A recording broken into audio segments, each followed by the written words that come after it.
My name's Mohit Talani, and I'm the CEO of the Griffith Innovation Challenge Organising Committee. So, in general, this semester we're running the 1K challenge, as most of you guys have heard about, on the website through promotion, through lecture bashing, where you can write 1,000 words to win essentially $1,000 basically. To enter, you need to attend free Ideas to Business seminars. So if you can't attend or want to review these sessions, we'll be uploading them online on the website and you can get the information from there. Second point is to develop and submit 1,000 words venture summary by 8th of May. So the deadline for that is 5 p.m. Tuesday, 8th of May 2012. And more information regarding what rules and regulations are there pertaining to this 1K challenge are on the website, including a template which will be handy for you guys to follow through. There's also a 1K challenge awards evening, which is 16th of May, and that's a very good opportunity for you guys to get feedback and hopefully win $1,000 in cash. And there's up to 10 such prizes available, so in essence, 10K. And the fourth point is take ideas further, which is basically in semester 2, you can enter the Griffith Innovation Challenge, the main competition. And that's from July to October, and more details will come on the website. So, the purpose of these sessions and seminars is basically to inspire and assist the Griffith Innovation Challenge competitors and anyone interested, basically their friends, family, who are quite keen to support them in this venture planning to gain skills to successfully commercialize new social and commercial ventures. So topics which we do in our sessions are specifically ordered to cater to how to write a business plan and how to develop the whole venture plan summary, especially in this case for the 1K challenge, and hopefully this can build for the main challenge, which is in semester 2. At each seminar, we also ask a high-profile entrepreneur or an industry expert to share their views on our topics, along with lessons that they have learned along the way. So I think it's a good practice to come to these sessions and gain an insight into what the planning process involves, also network and meet the high-profile speaker, and also one another team members and stuff. So I think it's a very good opportunity to network as well. I would now like to pass on to Alicia, who would share more about the challenge and the program in general. Thanks, Mohit.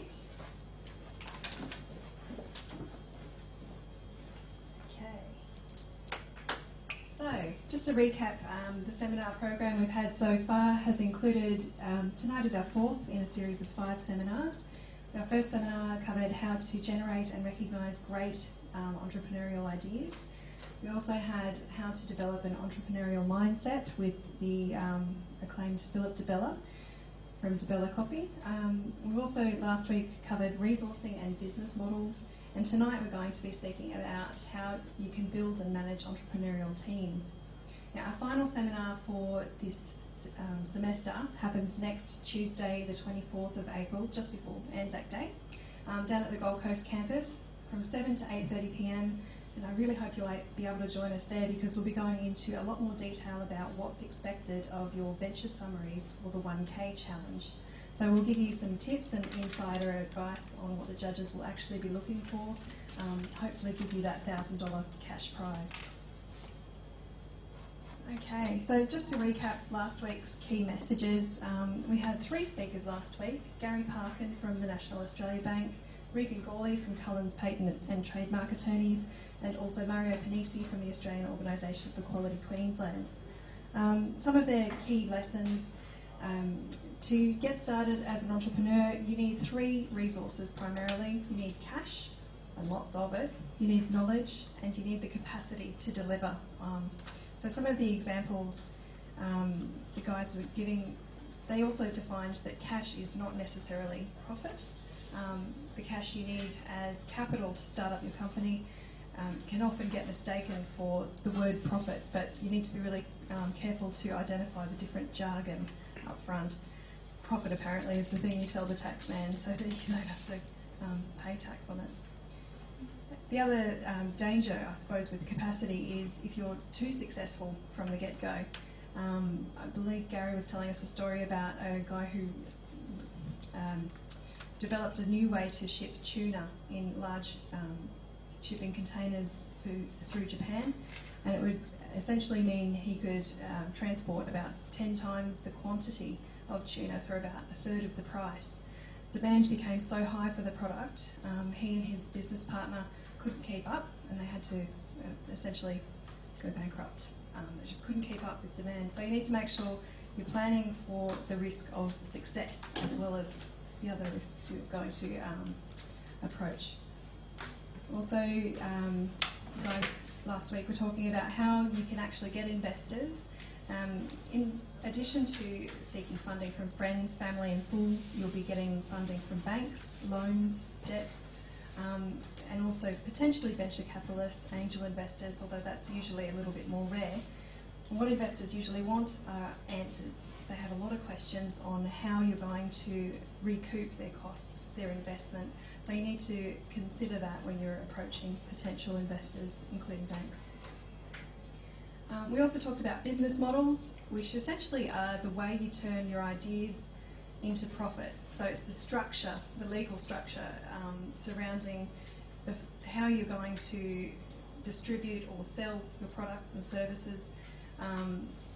McDonald's is an example of a franchise.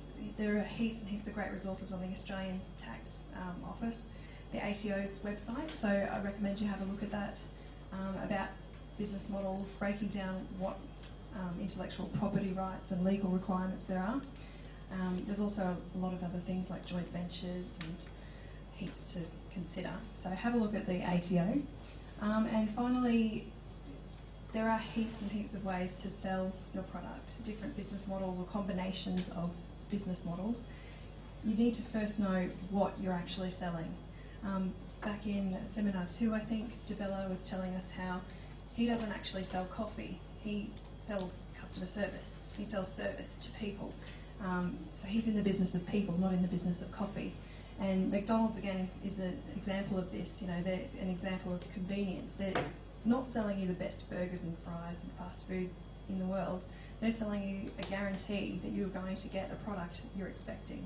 So you can go to Shanghai, you can go to Canada, Japan, anywhere in the world there's a McDonald's, you know you're going to get a certain quality of product, and that's what they're selling.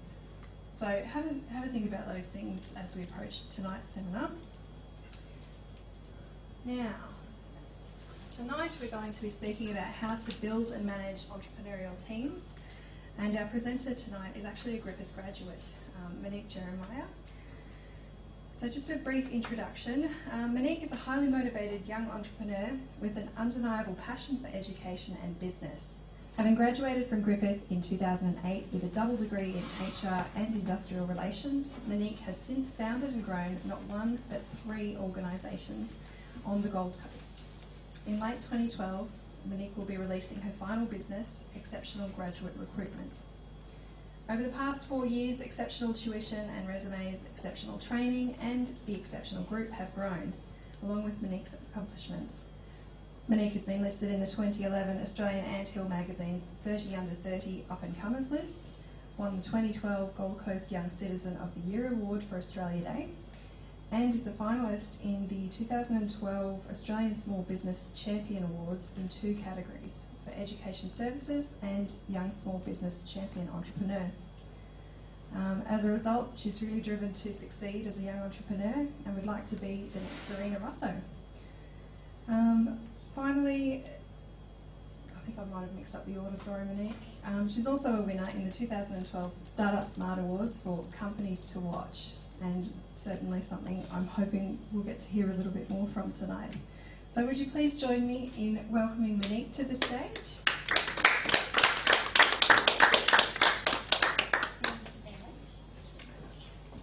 Well, good evening everyone, and welcome to tonight's seminar. I'm going to be covering how to build and manage an entrepreneurial team. So basically when we think of teams, we're not only thinking of the internal team of an organisation, but we're also thinking about our suppliers, our customers, and any other party which helps you to build your entrepreneurial strength. So these are the different topics which I'd like to cover tonight. So obviously I'll talk about my background and the exceptional companies. The key challenges are setting up your management team, the solutions to these challenges, the compatible workforce, the importance of diversity, the importance of selecting the right team for success, finding goal-oriented individuals, and the termination of unhelpful staff. Now, each of these all together, if you can master these particular areas, if you're starting a new business, you can really do well and do well quickly as well. So, who in here has started a business yet? Or is on the verge of starting? Yep, thinking about it? Cool. Well, I must say to you, congratulations, first of all, in taking this huge step in your life, because I have to say, working for yourself beats working for someone else any day. So yeah, I definitely encourage you. Okay, so as you just heard before, at the moment I have 3 companies. So I have Exceptional Group, which is the mother company, and then underneath it we have Exceptional Training, Exceptional Tuition and Resumes, and later Exceptional Graduate Recruitment. So basically with the services, Exceptional Training was designed for people like yourselves who are wanting to start their own business but want to know how to do it practically, because that's the hardest thing when you're starting a business, is knowing where to start and what steps to take when you first go out. Now, from my experience, I had to make some mistakes in order to achieve this position, but I've managed to, through experience, put it all together in different short courses. Then we have Exceptional Tuition and Resumes, which you may have seen around the Gold Coast campus. We have flyers everywhere at the moment. And we work with university and high school students in all subjects, face-to-face and online. And also do resume writing for people who are applying for employment. And then the final submission of graduate recruitment will be similar to the concept of SEEK, but it's going to be for just business graduates in university. Okay, so there's a couple of awards which the companies have basically won in the past 2 years. So through these experiences, the company's only been around since May 2010, so it's a fairly new company. But as I'll go through tonight, I'll tell you the ways that I picked up good staff for the team. Because at the end of the day, if you really want to succeed in business, you can't do it just on your own. You need people to support you, and you need people to bounce ideas off as well. So let's get started. Okay, so as I said to you before, I had to make a lot of mistakes in order to get to where I am today. So these are the top 4 problems which I encountered when I first started. So obviously, setting up a simple and consistent recruitment process is quite difficult. Now, who of you are actually studying HR or some kind of degree related to that area? No one? Okay. What I'm going to do is I'm just going to draw a quick diagram for you about what is recruitment. So when we're talking about people, we're talking about recruitment, selection, and induction. So these are the 3 key areas which new people coming to your company need to go through. So recruitment is about advertising your positions, creating job descriptions. So this tells the people in your company or anyone who is a contractor working for you of what you expect them to do. Recruitment is also about attracting the right people.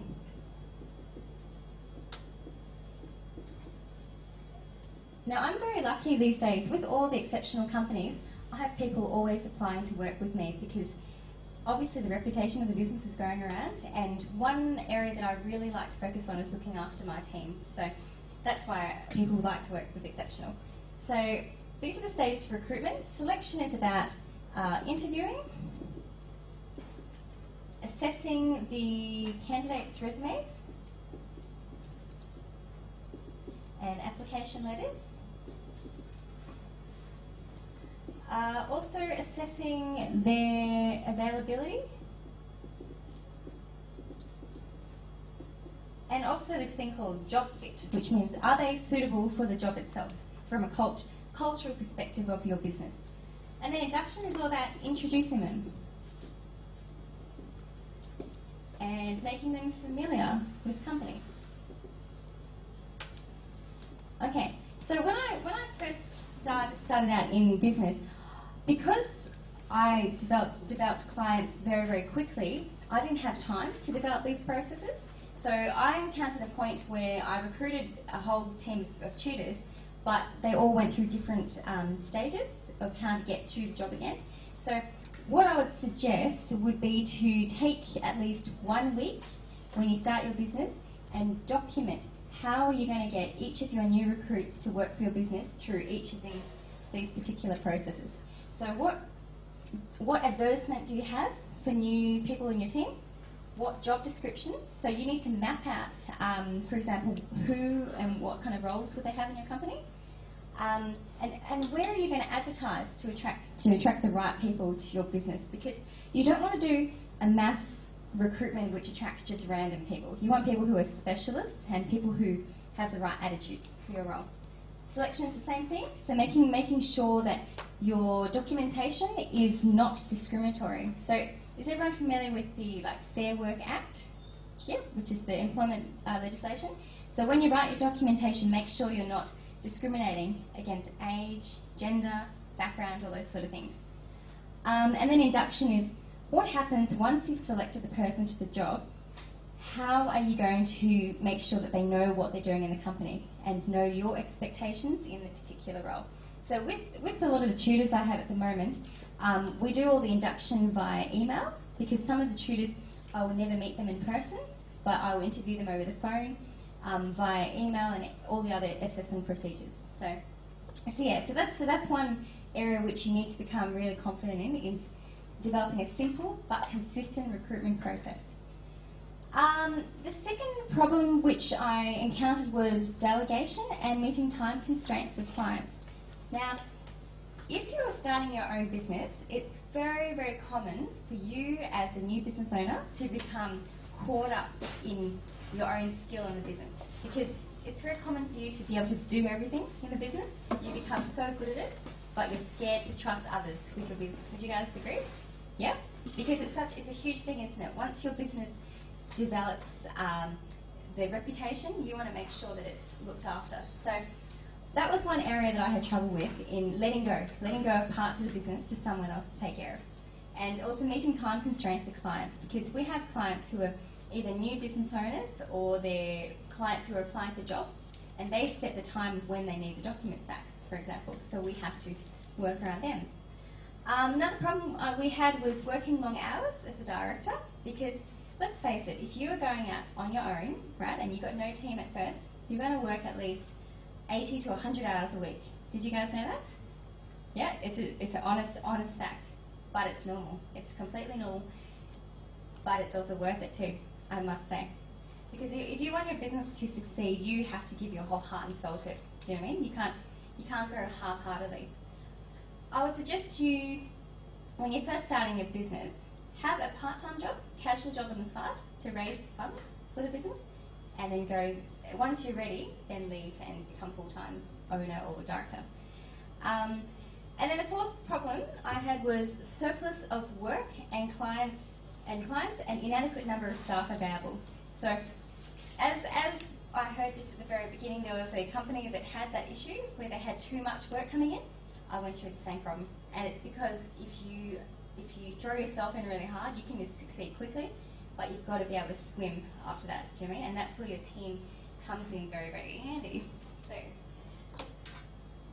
So first solution we talked about here in this diagram was building the process and documentation to make sure the recruitment, selection and induction process is consistent. The second one, delegation. So I would suggest, you guys got Google Calendar or Gmail? Yeah, okay, you know when you go into your Gmail account, you can also sign up for Google Calendar, which is linked to it. What you should do is when you have your team, you should then create multiple smaller calendars that are for each of the people in your team. So you may choose to have a contractor or an employee. Do you know the difference between the two? No? Okay. So let's quickly do a diagram. So contractors provide a service. They can be more expensive, okay? But there's no ties, basically. So you engage a contractor for a short amount of time for, say, a project-based piece of work. Whereas an employee is someone who is permanent. You pay them superannuation.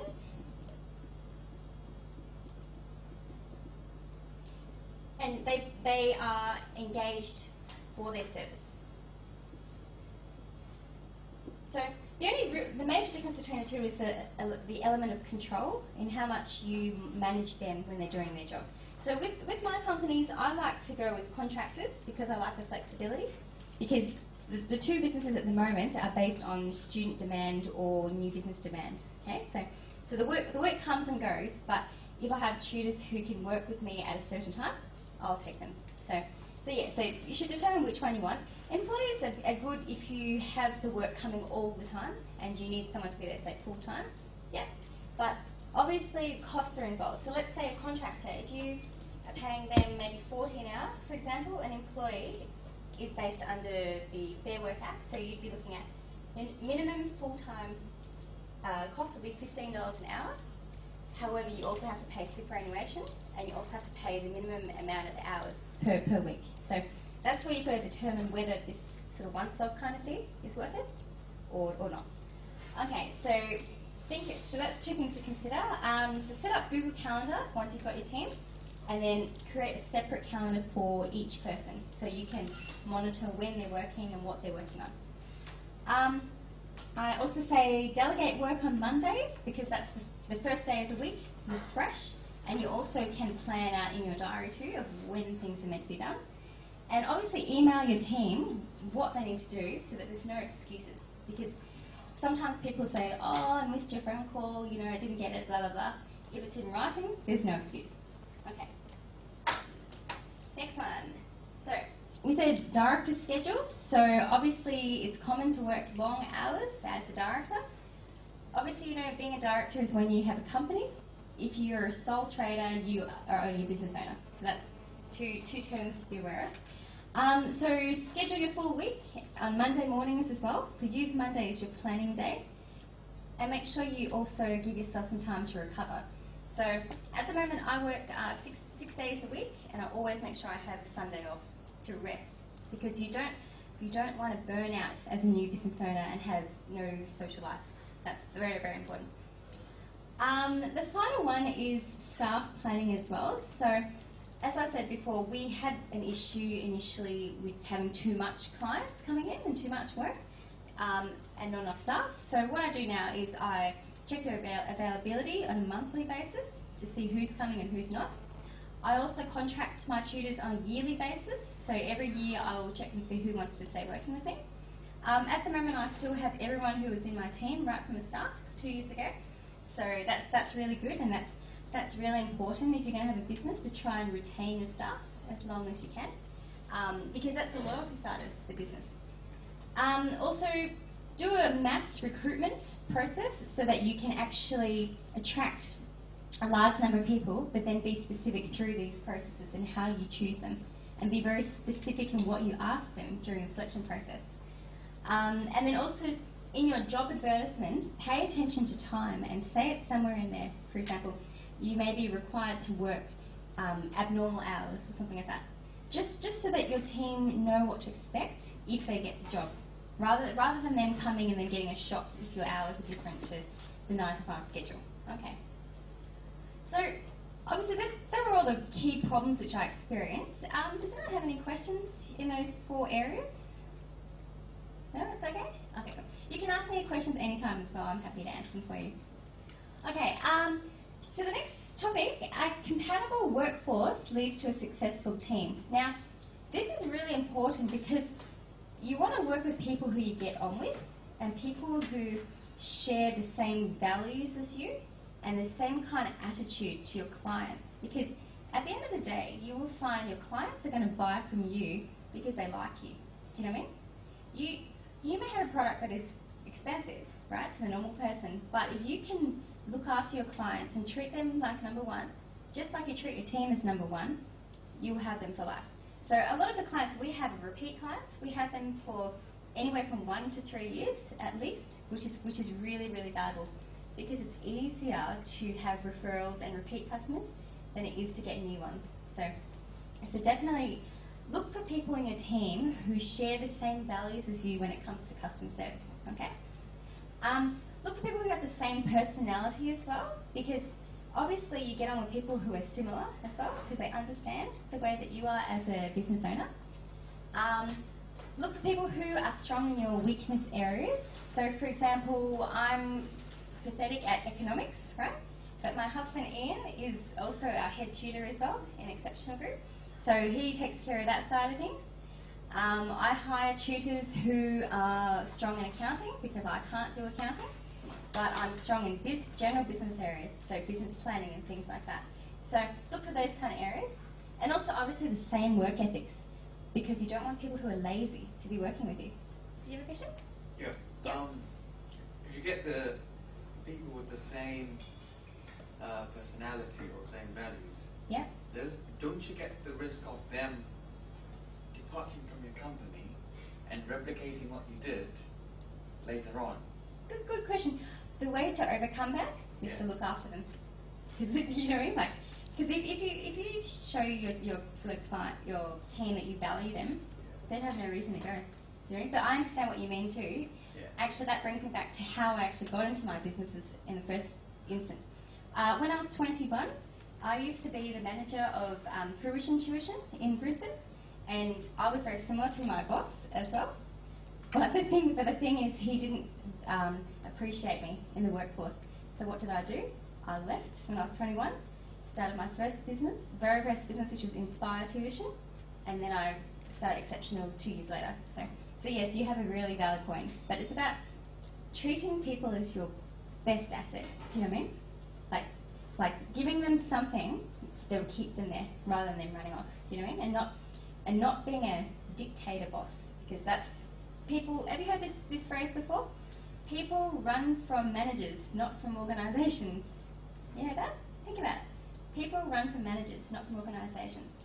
Put your hand up if you've had a boss that you've hated and you left because of them. There you go. Exactly. So yeah, cherish your team.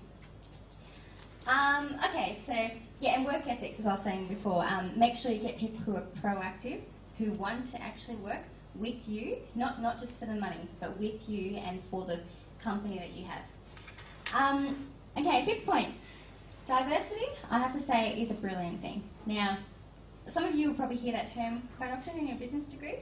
It's all about valuing the differences that people bring to your organisation.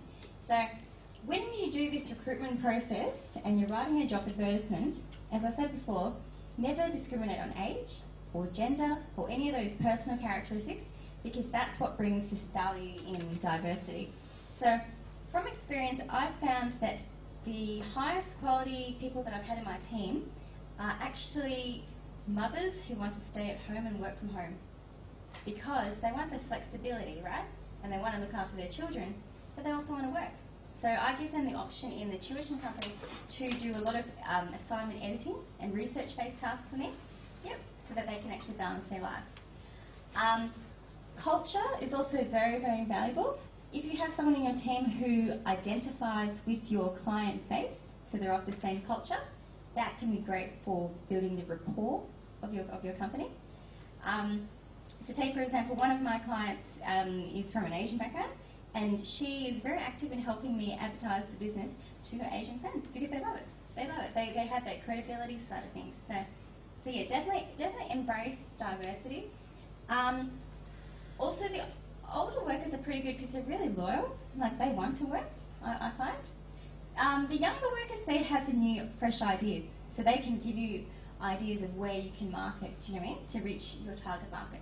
So obviously, in business, you need to be specific in who you're trying to attract, and then hire clients who can attract them. Do you know what I mean? Okay. Now, obviously, when you want to grow a really successful business, you also need to make sure you've got goal-oriented individuals, people who share the same kind of values as you in the company. Because you don't want someone who's just doing it for the cash, because they're a waste of your time. Do you know what I mean? They're the ones that'll be nitty-picky about overtime work and things like that. You want someone who gives their heart and soul, because eventually you may want to actually keep them like long-term in the company. Do you know what I mean? And they will bring something special to you.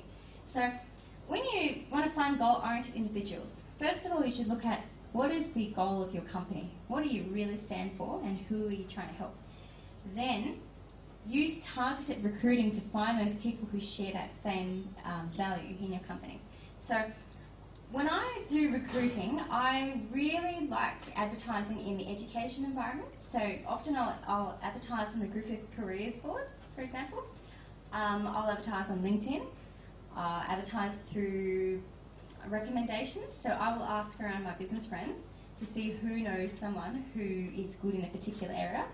So, for example, all these business courses which we've got now have been written by professionals who are experts in their particular area.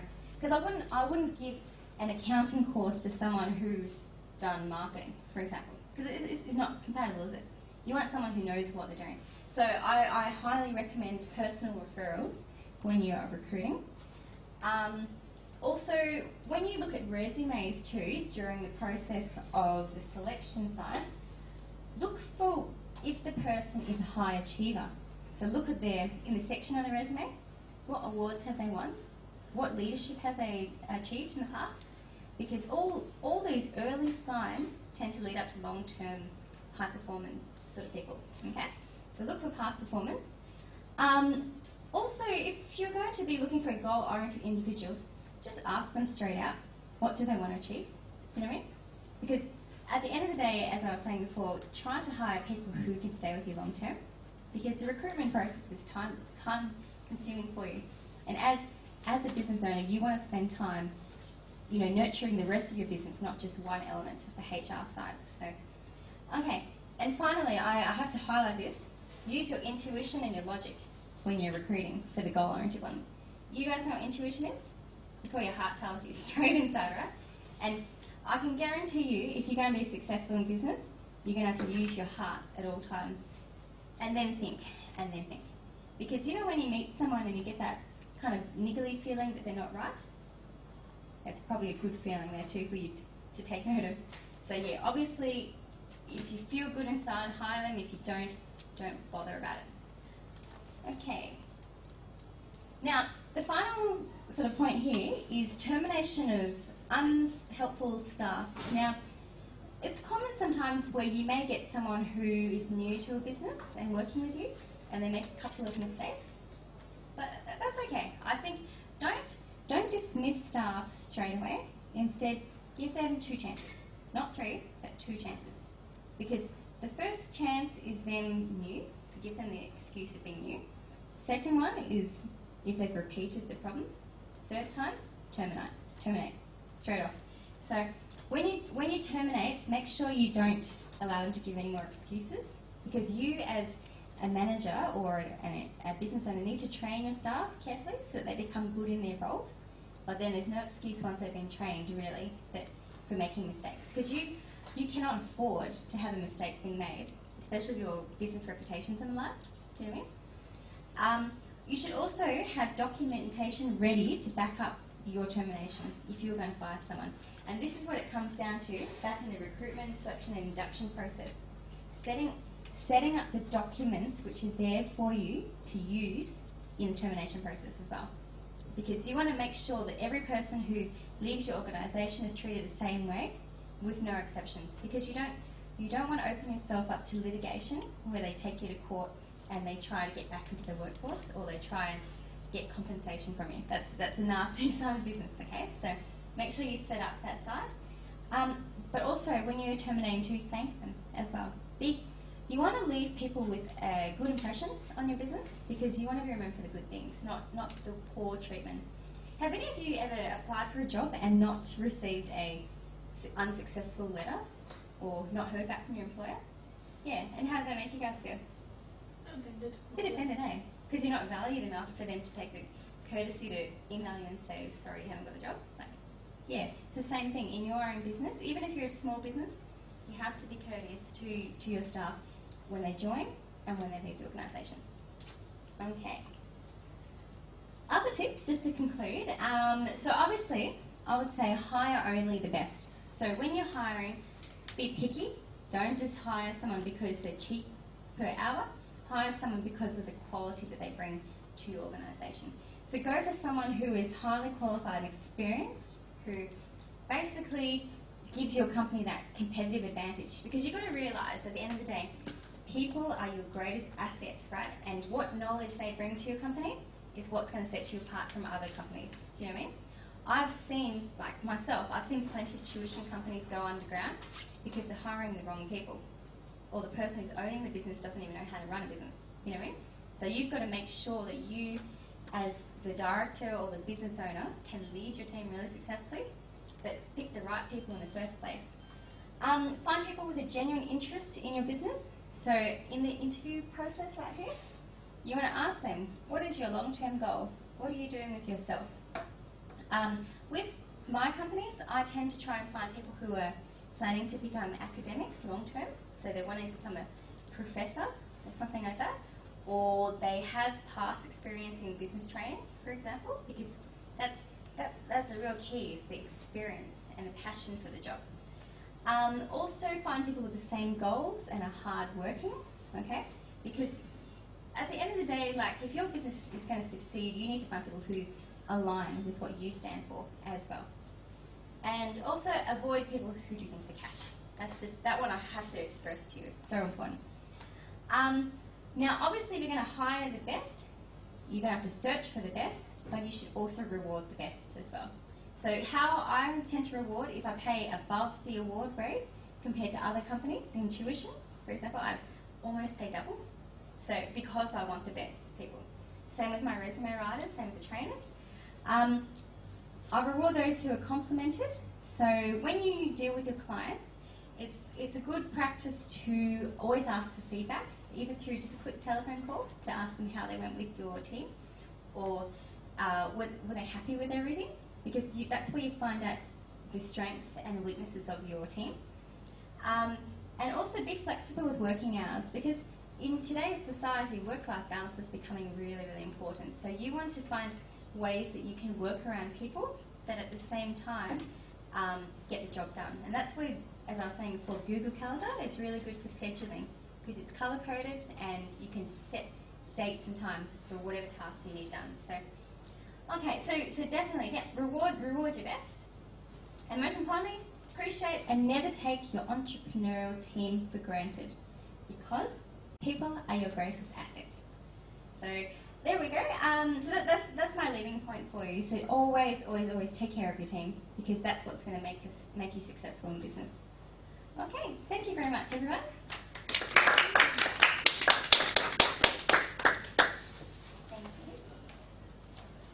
Thank you, Monique, for your inspirational words, actually. That'd be great, actually. Yeah. Now, I'm sure not just, I'm sure like, the people have taken a lot of, inspirational comments from your presentation. I too learned a lot of things and stuff, such as people are your greatest asset, and diversity, and that the older generation, they tend to be loyal, whereas the younger ones tend to have new and fresh ideas. So I think a blend of all these things basically forms your team, and I think that's team what you need to value it all the time. So I think I just want to say a big thank you to you.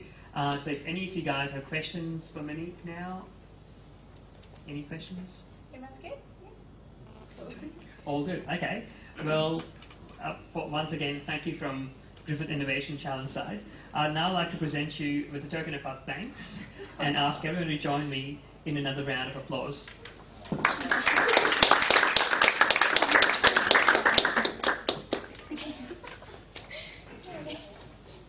Thank you once again, Monique. Before we formally conclude this event, I'd like to give you some food for thought and things to consider after you leave. Perfect. Okay. So your homework basically is to identify your own strengths and areas where you need help. Find compatible team members, because as Monique said, and as you've come through previous sessions, you need to understand if they've got the same cultural values, same hardworking ethics, and other qualities which will shape up your team, and that will be reflective of your product and future. Identify 2 or more people you'd like to work with, then approach them. So I think these networking sessions are a great opportunity for you to basically meet and mingle with people, find friends through Facebook, through your degrees, through family friends who will be able to assist you. Demonstrate your thought process to judge and investors, and summarize them and your team's skill set basically in up to 150 words. Keep it concise, short, and that basically means that you're putting value to it and avoiding the waffle and putting it in shot, basically. So just keep that in mind, and I think that's what you should take away from here and think about it before you come to the other session.